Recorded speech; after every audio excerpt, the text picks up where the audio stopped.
guys, mga ka-bless mo sa gusto ko lang i-share sana itong ginagawa ko. Pipino siya. Siguro naman nasa kusina nyo po ito or sa mga kapwa ko OFW dyan, na malalaki yung tiyan. Pwede ito yung mga nahihirapan na magbawas. Pampalit po ng tiyan ito, hindi po pampaistim. Pampaliit po ng tiyan. Gamot din po ito, nakakatulong din siya sa may ulcer.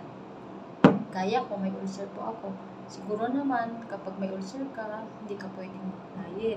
Kailangan laging may laman ang tiyan, diba? So ito, pipino lang siya, pinababad ko lang siya sa tubig, ginagawa ko siyang, iniinom ko siya araw-araw, siya yung pan. So, dati, di ba, laki naman lang siguro ng tiyan ko kasi, di ba, hindi tayo nakakapagbawas. Kumain tayo ngayon, bukas hindi tayo nakakapagbawas. Kakain ulit tayo. Tapos, mayroong 2 araw, 3 araw na hindi nakakapagbawas. Ito, pagkainom mo lang, sigurado, diretso agad sa, alam niyo na yun.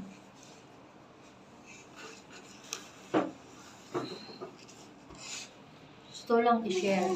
Ulitin ko hindi po ito pang pa-steam ng katawan. Liit lang po siya ng tiyan, lalo na yung mga hindi natutunawan dyan. Pwede ito sa inyo.